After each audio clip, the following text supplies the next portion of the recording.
gambaran pertamanya itu rem blong itu disebabkan biasanya karena sistem pengereman bus itu kan menggunakan sistem dari angin begitu. Nah, bisa diindikasikan bahwa rem angin itu dimungkinkan habis ataupun ada kebocoran pada tabung gas angin tersebut.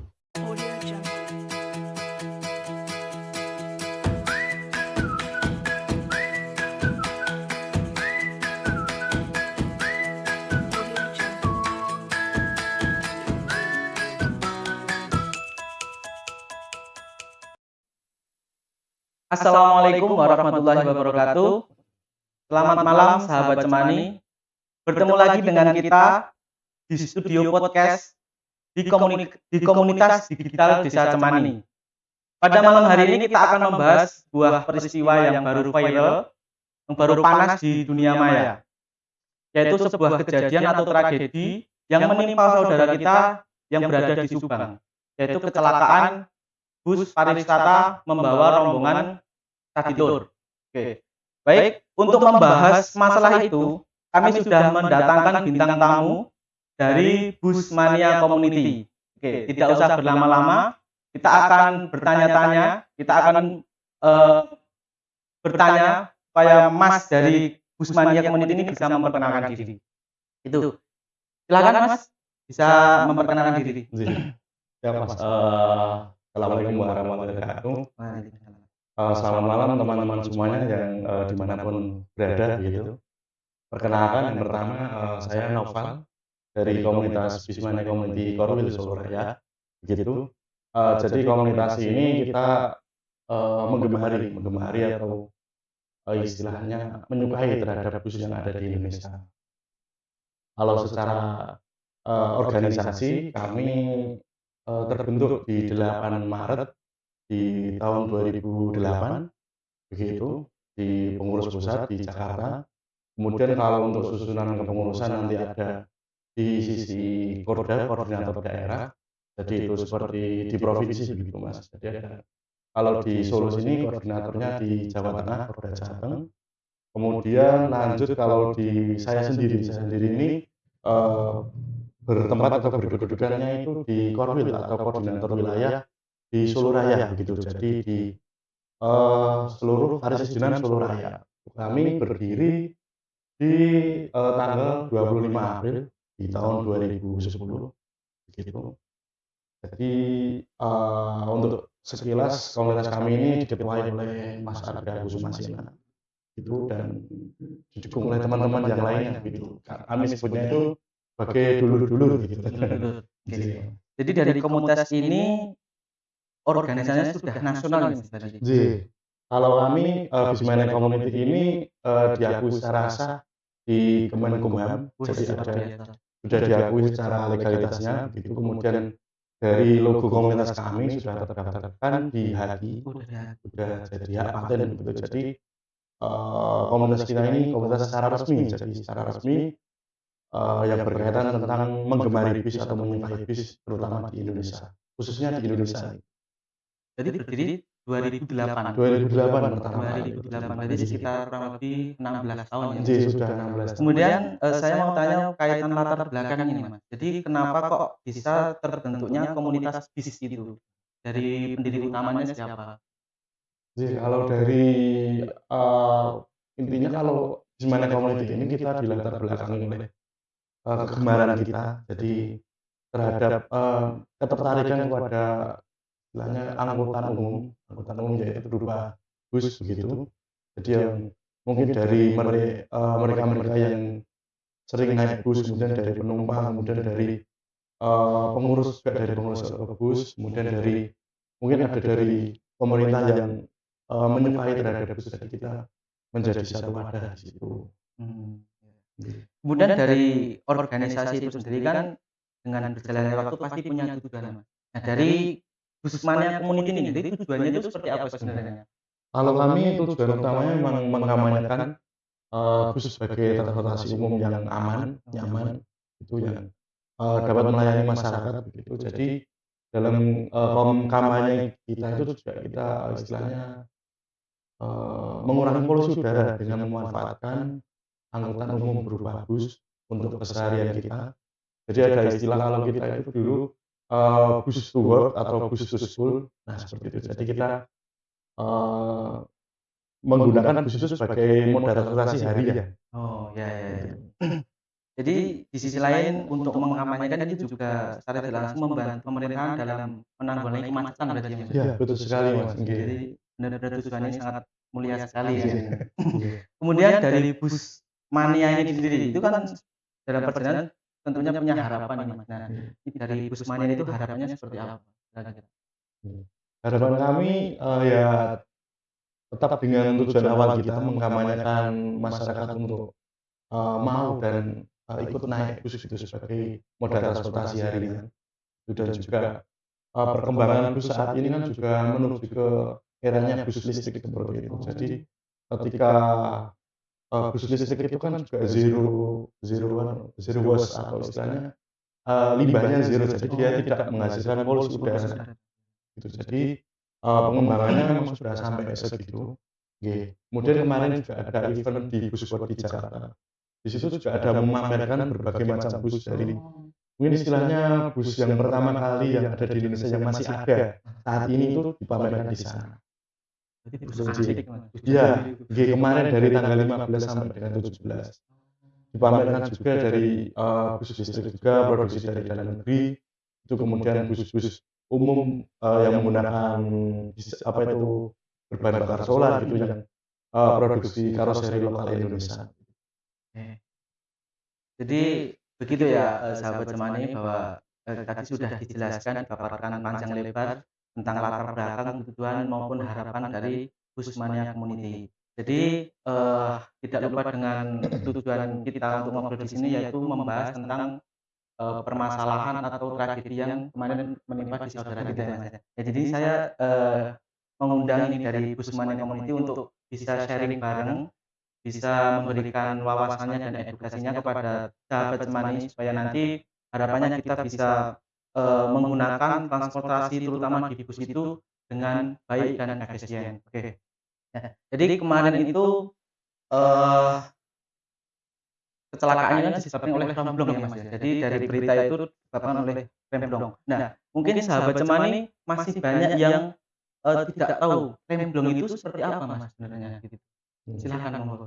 Jadi, pertama-tama sih, kami mewakili dari Bismaya Community Korwil Solo Raya, yang pertama mengucapkan turut berduka cita atas kejadian yang menimpa saudara kita yang di, Depok itu yang kejadiannya di daerah Subang, Jawa Barat, begitu. Jadi kita mengucapkan turut berduka cita, berbelasungkawa atas kejadian itu, semoga tidak terulang kembali, gitu. Kalau untuk berbicara tentang remblong ya Mas, kalau remblong ini kan kaitannya dengan teknis. Nah Oh. itu.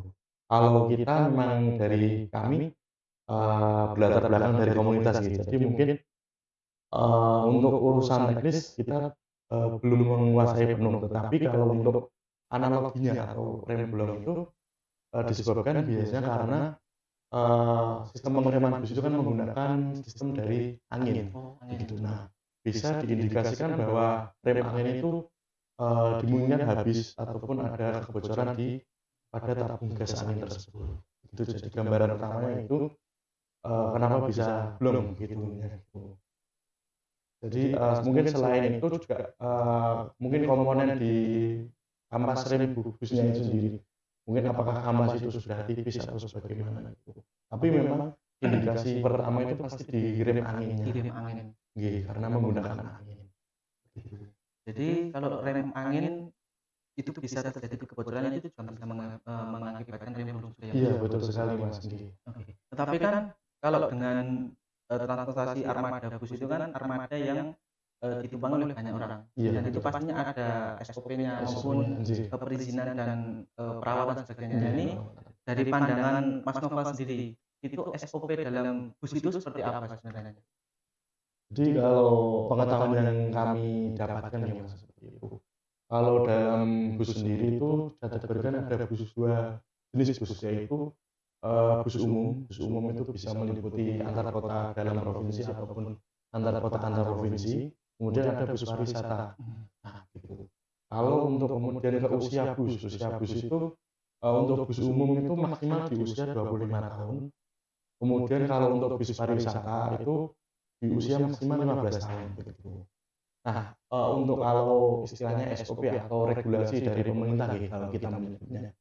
Kalau regulasi dari pemerintah itu, setiap kendaraan bermotor itu pasti kan ada pajaknya. Iya. Di setiap tahun itu akan diperbarui pajaknya, kemudian di setiap 5 tahun itu akan dicek lagi, istilahnya kalau, istilahnya gosok nomor rangka, gosok nomor mesin seperti itu. Nah, kemudian kalau untuk kendaraan umum, untuk, istilahnya transportasi umum, nah itu kalau di Kementerian Perhubungan itu ada istilahnya ujikir. Ujikir. Ujikir itu, bila mana sebuah bus itu layak diperjalankan atau dijalankan itu harus memenuhi syarat ujikirnya. Nah, syarat ujikir itu, biasanya dilakukan setiap 6 bulan sekali. Gitu. Kalau untuk gambarannya ujikir itu yang utama, biasanya menyangkut pengujian tentang rem, Oh, rem bus, kemudian, perlampuan ataupun apa itu, indikator di bus, misal lampu stel, lampu utama, kemudian lampu rem gitu. Kemudian ada pengecekan wiper istilah itu, dan juga di bus itu sebenarnya sudah diberikan, alat keselamatan, Mas, seperti kalau contohnya ada palu pemecah kaca Iya. gitu. Nah, Palu pemecah kaca itu di setiap bus itu, pasti di istilahnya di pilar atau di tiang-tiangnya kaca itu ada palu pemecah kaca. Nah, itu salah satu fitur keselamatan ketika, mohon maaf kalau terjadi kecelakaan, penumpang ataupun pengguna bus itu bisa memecahkan kaca bus, kemudian keluar untuk menyelamatkan diri seperti itu. Nah, selanjutnya ada juga pintu darurat di dalam bus itu. Jadi, di dalam bus itu umumnya ada, 3 pintu darurat, Mas, yang syarat wajibnya itu ada 3. Biasanya di bagian belakang atau ada yang di tengah, iya. begitu yang di sebelah kanan. Kemudian ada lagi pintu darurat yang di atas atap bus itu berjumlah 2. Di depan dan belakang. Ketika ya mohon maaf kita sebutkan ada kecelakaan misal bus terguling, penumpang bisa keluar dari pintu darurat tersebut, secara mandiri istilahnya seperti itu. Jadi memang fitur keselamatannya sudah tersematkan seperti itu, bahkan ada juga tambahan seperti APAR. Oh, apa? APAR alat pemadam api ringan itu di dalam bus. Jadi ketika, mohon maaf ketika ada bus kejadian kebakaran itu, ketika kru bus ataupun dari penumpang sendiri itu bisa menggunakan APAR itu untuk, memadamkan api yang juga, mohon maaf ada kejadian bus terbakar. Nah, itu mungkin penanggulangannya secara tepatnya itu menggunakan APAR yang di dalam bus, gitu. Tapi bicara tentang bus kebakaran ya, Mas. Nggih. Ini kan ada beberapa faktor ya, Mas, ya. Yang biasanya terjadi itu karena faktor apa, Mas? Kalau dari pengamatan dari Busmania Community ini. Kalau faktor tentang, kebakaran itu sebenarnya macam-macam ya, Mas, ya. Bisa bisa tergantung dari apa itu kelistrikannya, Oh ya. terutama mungkin dari apa itu jalur bahan bakar begitu, kemudian dari kerusakan mesinnya itu sendiri, kemudian kerusakan komponen di AC itu juga bisa terjadi. Itu jadi, mungkin yang paling indikasi paling sering terjadi di awal itu adanya konsleting terlebih dahulu, kemudian baru, menyambar atau mengenai bagian yang lainnya, Oh gitu, gitu. nggih. Jadi biasanya kalau saya, Mas, saya naik bus itu ada tulisan dilarang ngecas power bank. Nah, gitu, Nah itu salah satu sebenarnya maksudnya apa, Mas, itu? jadi dalam kalau ini, Mas, kita sebagai sepengetahuan kita sebagai, Heeh. komunitas Iya. ya, sebagai penggemar bus itu, kalau di bus itu memang sistem kelistrikannya atau memang, jalur listriknya itu tidak seperti di rumah atau di, Oh, gitu. pada umumnya itu di rumah itu kan ada jalur listriknya gitu, Mas. Jelasnya ya. Ya, itu, kapasitas kabelnya itu tidak seperti yang ada di rumah. Jadi memang, terbatas untuk melakukan pengisian daya tertentu. Semisal kalau di bus itu yang hanya diizinkan itu, handphone atau Oh, ponsel, oh iya. karena ponsel itu kan memang dayanya kecil, nggak Iya, terlalu bisa. besar. Iya. Jadi memang dia tidak memberikan lonjakan listrik yang tinggi begitu. Jadi kalau misal ada istilahnya peringatan, peringatan kalau dilarang mencas power bank di bus. Nah, itu memang, kalau indikasinya power bank itu memang power bank itu bisa memberikan lonjakan listrik tinggi terhadap bus itu. Oh, gitu. Jadi ketika ada lonjakan itu, kemudian, kabel itu tidak kuat atau tidak mampu, maka jadilah itu tadi konsleting listrik, di situ. Maka memang ya di bus itu, hanya boleh mencas handphone. handphone. Jadi tidak boleh mencas selainnya seperti power bank ataupun kamera digital dan sebagainya itu. Baik sahabat Cemani, ya tadi sudah dijelaskan panjang lebar oleh Mas Noval sebagai Busmania Community bahwa di setiap kendaraan ataupun armada angkutan umum itu pasti ada SOP yang harus dijalani di setiap perusahaan armada ya Mas ya. Baik dari pengujian keselamatan maupun pengujian rem dan sebagainya gitu. Kemudian mungkin sahabat Cemani banyak yang masih awam bahwa kalau kita perjalanan jauh, baterai habis, kemudian kita bawa powerbank, kemudian powerbank habis. Nah, ternyata itu dilarang, ya, dilarang untuk mengecas powerbank di dalam bus karena itu bisa mengakibatkan sebuah konsleting sehingga terjadinya kebakaran. Gitu. Kemarin banyak ya Mas ya kejadian kebakaran yang ada di ruas tol Trans Jawa itu. Itu mungkin salah satunya karena konsleting itu.